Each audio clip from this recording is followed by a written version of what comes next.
Good morning. Today we're going to talk about demo audio. How you doing? Welcome to the morning live stream. Bill DeWeese here, professional voiceover talent. Yeah, I've been doing this for almost 18 years in my home studio, working for companies, brands all over the planet. And I'm also a voiceover coach and a demo producer. And I'm glad that you joined me today because I do this every weekday morning.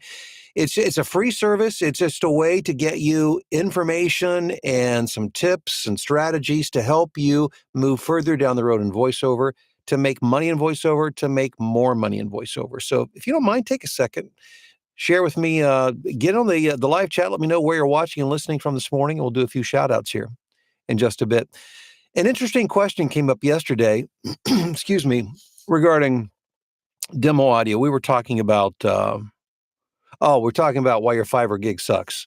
And so hopefully you found that information to be helpful to you. I certainly hope so. The two big hurdles to success in voiceover, Fiverr in particular, is your gig graphic. That's the first hurdle. And then the second hurdle is your demo. So those two things have to be really high quality to get any traction at all on Fiverr. And then from there, it still takes quite a bit of patience. But somebody had brought up in the live chat, we're asking about, the demo. Well, if I have a demo produced, won't that be different than the audio that I'm producing in my house? And won't that upset the client? Well, understand that a demo is not a portfolio of your work, even though your portfolio might be more highly produced, because once you send your audio out to a production company, they're going to undoubtedly do some more processing to make it complete work. So a demo is expected to be a finished product.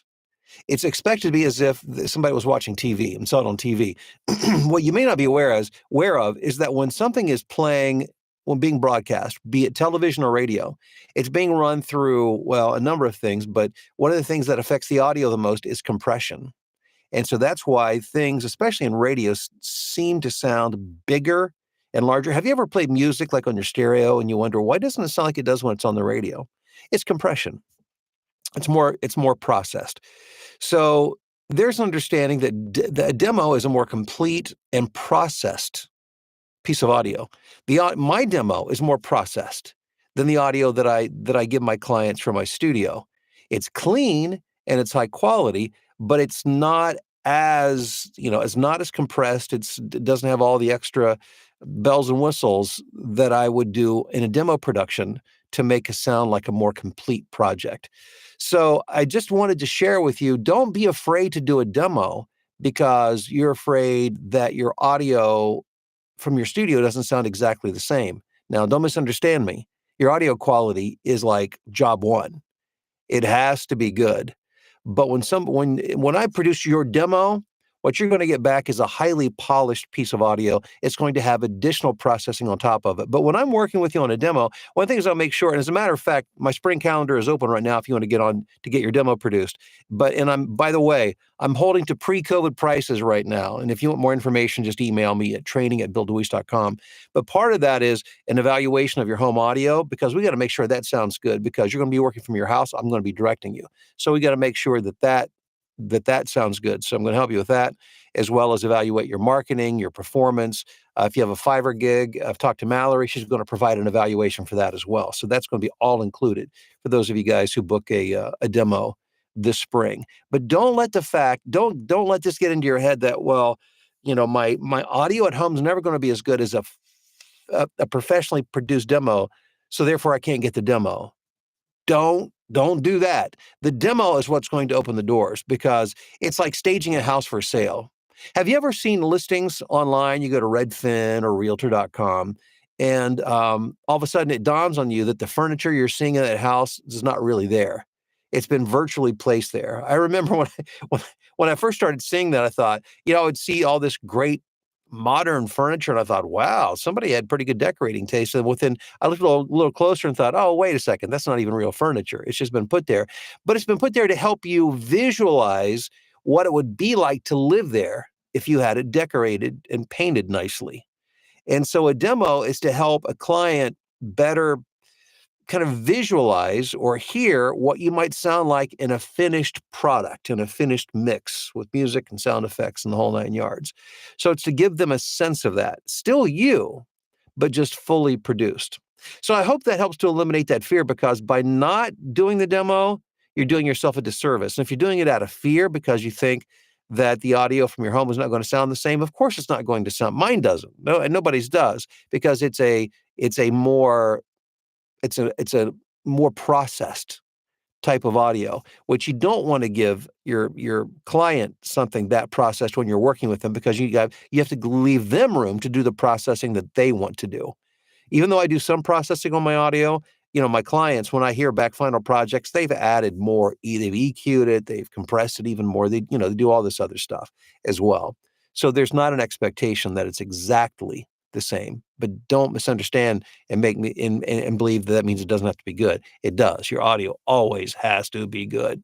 So again, hopefully I've cleared up any confusion and I've helped you out along that line. I don't want you to be frozen in fear and think, well, if I have a demo that sounds too good, then I can't live up to that in performance or audio quality, because you're going to learn so much in the process of learning a demo. You're going to be a far better performer. You're going to be better at auditioning. You'll be more competitive because of what you'll learn in that process. And also, your demo is going to become your director.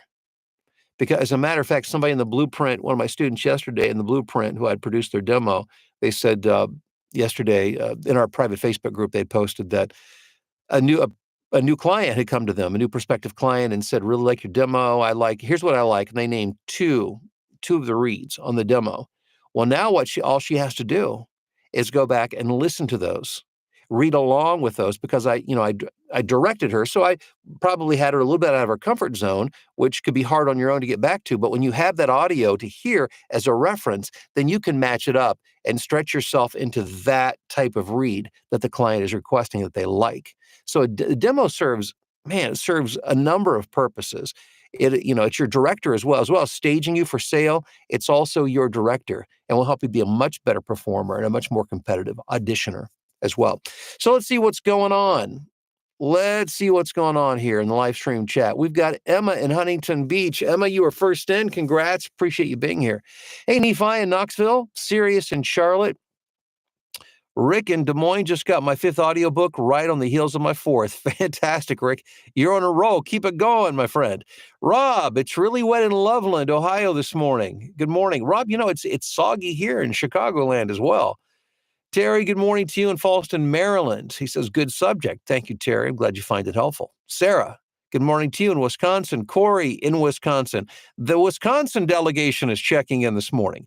Aaron in Missouri. Mike in New Jersey. We've got GS in the state of Washington. Sean in Hayden, Iowa, where it's clear and 31 degrees. Someone please send summer my way. I hear you. It's interesting. As I was getting dressed this morning, Vicky said, hey, by the way, I just heard it's going to be was it 80-something degrees next week? I don't know if that's going to be all week, but at least there's a day in there. It's supposed to hit in the lower 80s. Yeah, if you see the light of hope in my eyes this morning, that's where it came from. Jason is in Newport, Oregon. Ethan in Toronto. Joni, San Francisco. We've got Keith in Renton, Washington. Wade in Philadelphia. Gene in Dallas-Fort Worth, rather. Mikhail in Portland. How are you doing, Mikhail? Mark in Estes Park, Colorado. John in Rhinebeck, New York. Tina in Sweden. MG in North Carolina. We have a good morning from Tbilisi.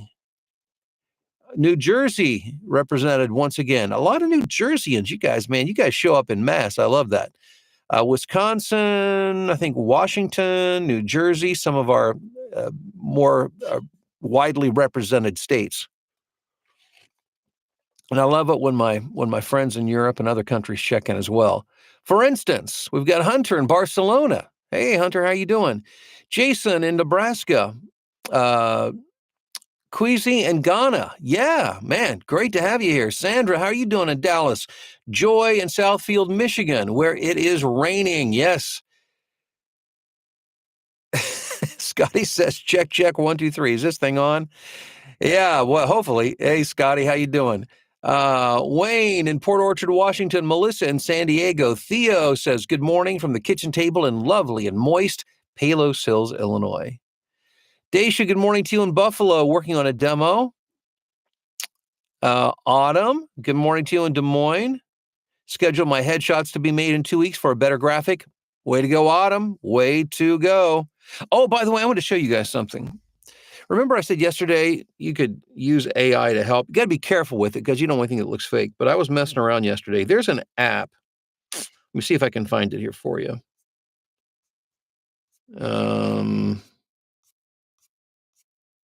I think it's CIO or CLO, I believe. I'm going to see if I can find a picture here real quick to share it with you. I was goofing around with it.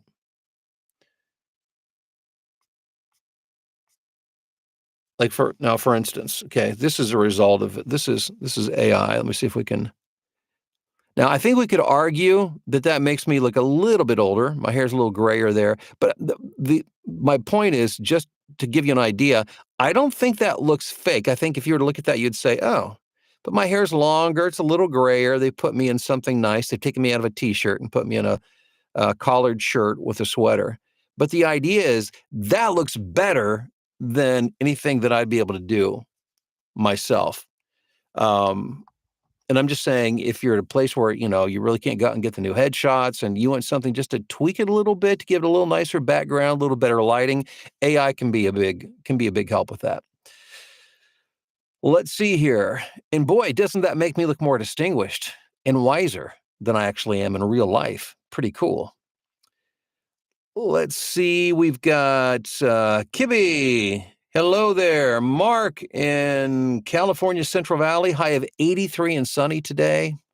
Man, sounding good. We've got John the Irishman. How are you doing in Denver? Anthony in Phoenix. Sandra in Worthington, Ohio, having one of those days. And I shall repel. There you go. Repel. Ward off all the bad stuff and just hang in there. Hang in there. It'll get better. We've got Dave in New York City. Oh, prevail. You. Sandra says, no, not repel. Sorry. Prevail. Yes, you shall prevail. You'll repel the bad and prevail with the good. How's that? Alex, hello to you in sunny and chilly Wasatch Front in Utah. Let's see here.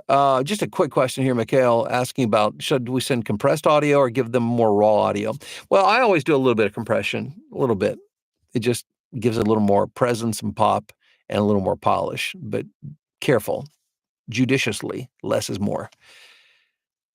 Let's see here. Heather in Tennessee, Maggie in Pittsburgh, Rusty in the Upper Peninsula of Michigan, Sean, hello there.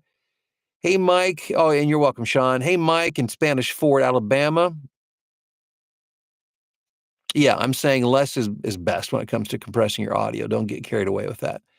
Broadcasters are notorious for loving, and I'm one, and I get it. We love compression because it makes us, in our ears, it just sounds big and bold. It sounds like it gives us the voice that we don't have naturally.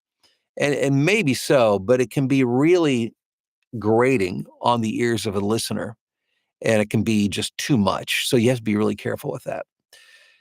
Hey, Mo, how you doing in New York? Darren in Fort Bragg, North Carolina. Good morning, Anna in Queens, Dale in Atlanta, Alex. Just caught you on the tail end today. Hey guys, thanks for being here. I appreciate it. Don't get confused with this idea of your studio audio having to sound exactly like your demo audio. Studio audio has to be good, but understand your demo audio. When I'm producing a demo, it's going to be more highly processed. It's going to sound like a finished product. It's not going to, what you do in your studio should not have as much of the processing. It can be lightly processed, but not as much. Leave some room for your clients, because clients like to do all that stuff as well. So just keep that in mind. And again, if you want to get on my spring calendar for your demo and spring tune-up for your voiceover business, just drop me an email, training@billdeweese.com. You guys have a great day, and I'll see you tomorrow.